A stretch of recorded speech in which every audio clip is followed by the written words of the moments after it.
El monstruo de Génova. Luis Alfredo Garavito Cubillos, que nació en Génova, Quindío un 25 de enero de 1957 y murió en Valledupar, el 12 de octubre de 2023, fue un pederasta, asesino en serie de niños y agresor sexual colombiano conocido como La Bestia o el Monstruo de Génova, entre otros apodos. Garavito asesinó a 172 menores de edad. De estos, 138 tuvieron fallo condenatorio, 32 en instrucción, 1 en apelación y 1 quedó para sentencia. El organismo judicial cree que fueron más víctimas debido a sus propias confesiones, ya que a mediados del mes de agosto del 2003 admitió haber asesinado a otras 28 personas, 23 niños y 5 adultos. Entre estos últimos, se encuentra un limpiabotas. Con esto, la cifra de crímenes sería de 200 personas. Sin embargo, se cree que Garavito pudo asesinar a 300 personas o más, entre niños y adultos. Además de cometer asesinatos en Colombia, admitió haberlo hecho en el exterior, más específicamente en Ecuador y Venezuela. A Garavito le figuraban múltiples delitos como acto sexual violento, homicidio, acceso carnal violento, secuestro simple e incendio culposo. Además presentaba 48 condenas en Colombia. También fue condenado a 22 años de prisión en Ecuador por haber violado y asesinado a 2 menores de edad en 1998. Padecía de trastorno antisocial de la personalidad y muchos de los crímenes que cometió involucraron pedofilia, sadismo, mutilación, psicopatía, necrofilia y rituales satánicos. Además llevaba consigo un registro donde anotaba todas y cada una de sus víctimas. Su vida estuvo documentada en varios programas de televisión. Aparece en el programa Rastro de un asesino emitido por Discovery Channel, donde describe su vida, las víctimas y sus confesiones. Se encontraba recluido en la cárcel de máxima y mediana seguridad de Valledupar, conocida como la Tramacúa, donde cumplía su condena hasta su muerte en 2023. El 10 de marzo de 2020, Garavito fue diagnosticado con leucemia, también padecía cáncer de ojo, murió el 12 del 2023 a la 1 de la mañana. A continuación te presento una dramatización de este caso. Esto que le han hecho a mi familia, lo pagarán. En esta vida, lo pagarán. O en la otra.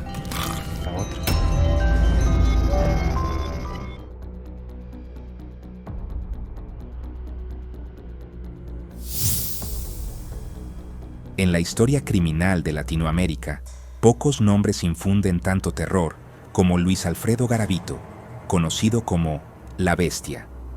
Su apodo no es casualidad, representa el miedo y la brutalidad que marcaron una época oscura en Colombia.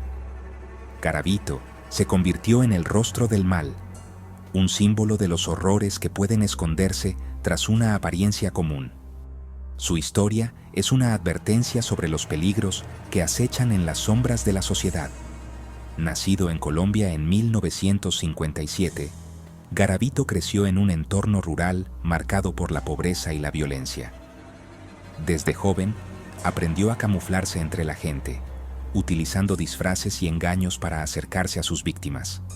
Se disfrazaba de sacerdote, vendedor ambulante o funcionario, ganándose la confianza de niños y adolescentes, a quienes sometía a violencia inimaginable. Su capacidad para manipular y pasar desapercibido lo hizo aún más peligroso.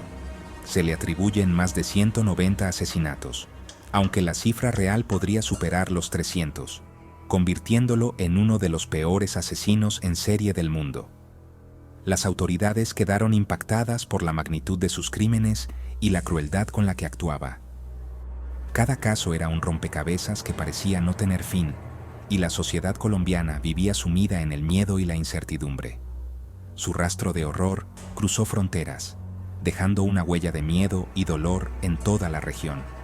Las cicatrices de sus crímenes aún persisten en la memoria colectiva de Colombia y de Latinoamérica, recordándonos que el mal puede nacer en cualquier lugar y transformar para siempre la vida de miles de personas. Garavito elegía víctimas vulnerables, niños de la calle o de familias pobres, ganándose su confianza con regalos o promesas.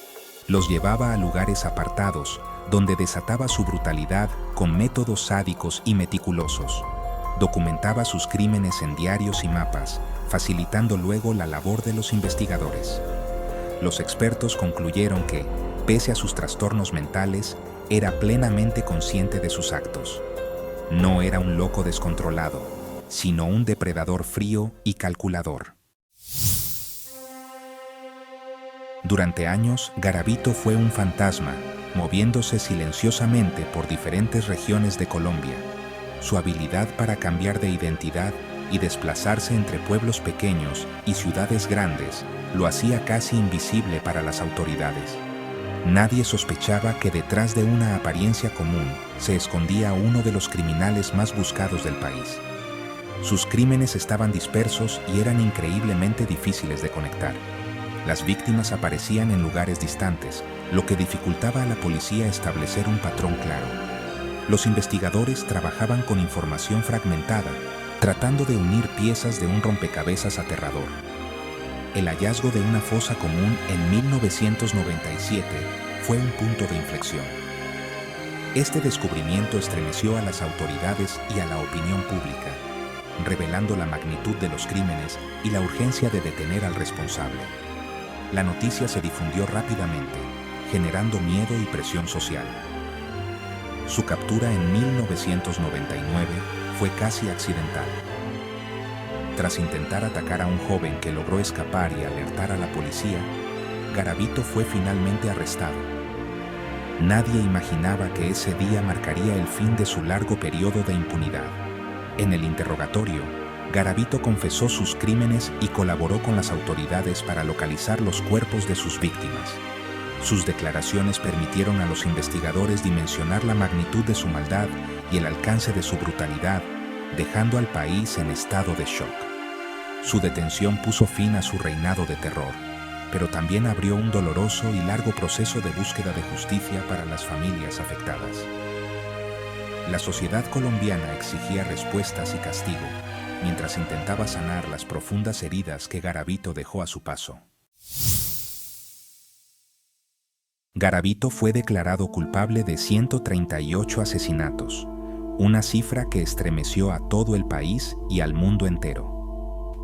Su juicio fue uno de los más impactantes en la historia judicial de Colombia, marcando un antes y un después en la percepción de la criminalidad en la región. Aunque se sospecha que el número real de víctimas podría ser mucho mayor, las autoridades nunca lograron esclarecer la magnitud total de sus crímenes, dejando muchas preguntas sin respuesta y familias sin justicia plena.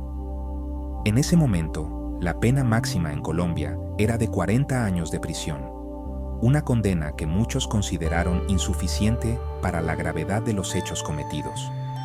Sin embargo, debido a su colaboración con las autoridades y la confesión de sus crímenes, su condena fue reducida a tan solo 22 años, lo que generó una ola de indignación y protestas en todo el país, con ciudadanos exigiendo reformas urgentes al sistema judicial.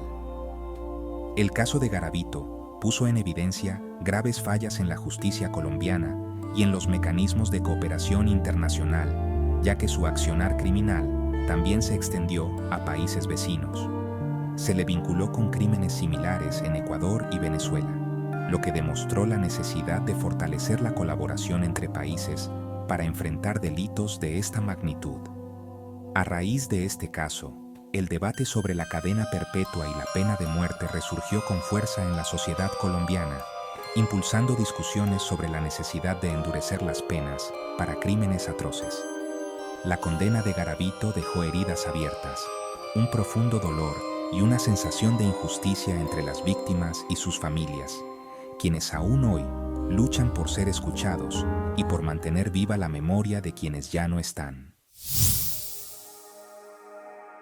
Garavito pasó sus últimos años aislado en prisión, marcado por enfermedades graves y el desprecio generalizado. Murió en 2023, no por la justicia, sino por enfermedad, cerrando un capítulo oscuro de la historia colombiana. Sus crímenes impulsaron reformas legales y mayor conciencia sobre la protección infantil. Para las familias, su muerte trajo algo de cierre, aunque el dolor persiste. Recordar a Garavito es un acto de memoria y advertencia. La sociedad debe proteger siempre a sus más vulnerables.